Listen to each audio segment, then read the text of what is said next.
The world was no longer the same. Cities looked calm on the surface, but under the lights of billboards and the hum of drones, a dangerous divide was growing. Some walked proudly, their new digital IDs scanned and approved at every checkpoint. They shopped freely, boarded trains, and smiled in the glow of propaganda. Others hid in fear, refusing registration. To them, every camera was a threat. Every neighbor was a potential betrayer. The line was drawn, and it could not be erased. Screens across the globe repeated the same message. Those who refuse the system bring danger to us all. Together, we must stand against extremism. The words spread like poison, turning friends against friends.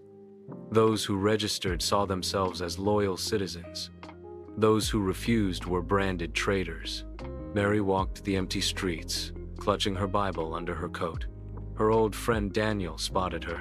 "Mary, you have to stop this. Just register. Nobody will bother you. You'll be safe." She shook her head. "Safe for how long, Daniel? Until they demand more than just a number? Until they demand my soul?" Daniel looked away, torn between loyalty to his old friend and his fear of losing everything. In the hidden basements and abandoned warehouses, underground fellowships gathered. Their prayers grew louder, their faith bolder, but so did the danger. One night, a group huddled around candlelight as they read Revelation. Suddenly, pounding fists shook the door. Police swarmed in with drones hovering above. Screams echoed. Believers were dragged out, accused of spreading lies and rebellion. The message was clear. Faith had become a crime. Families broke apart. A son reported his father for refusing registration. A wife turned against her husband to protect her children. Jesus' words came alive. Brother will deliver up brother to death, and a father his child, and children will rise up against parents and cause them to be put to death. The words were no longer prophecy, they were reality.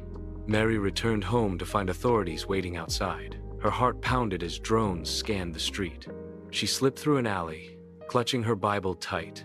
She ran through the shadows until she collapsed behind an abandoned building, whispering, "Lord, where can I go? Where can I hide?" In that moment, she realized there would be no safe place except in God Himself. Those with the system lived in comfort, food, water, and shelter. Those without it starved. They bartered in secret, always fearing discovery. Children cried for bread. Parents wept, powerless to provide. The cost of faith grew heavier each day. Once more, the world leader's face filled every screen. His voice was calm, but his words carried a blade. "The time for division is over.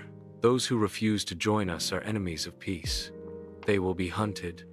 They will be punished." Crowds cheered, but in the shadows, the faithful trembled. Mary stood with a small group in the ruins of a burned-out church. The cross above the altar was scorched and broken.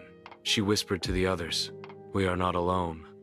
The Lord said He would never leave us. If we must suffer, then let us suffer for Him."